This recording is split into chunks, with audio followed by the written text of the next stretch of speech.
I ran into a situation today while delivering an implant crown, and I wanted to share how I got out of it.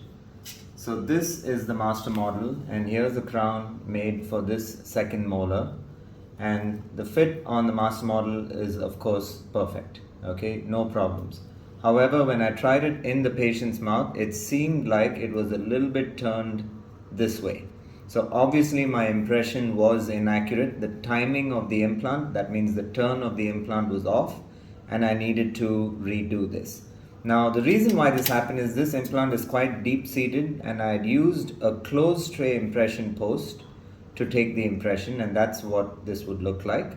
And now the problem with that is there is just not enough impression material covering the closed tray post, and as a result there is a little bit of a wobble in the impression, and we get an inaccurate impression, which in this case resulted in the timing of the implant being off.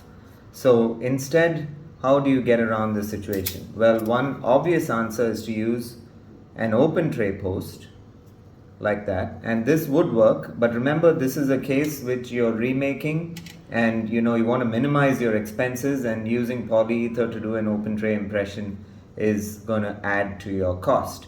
So what would be the way out of this? So one trick you can use is the crown itself. So you would seat this crown back into the patient's mouth, tighten it in, and make a closed tray impression of this. Now this crown effectively becomes your new closed tray post.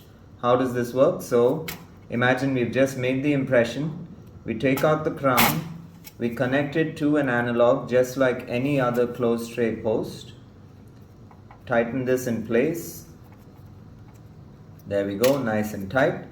And if you take a look at the impression over here, we're going to align it and get it in right there.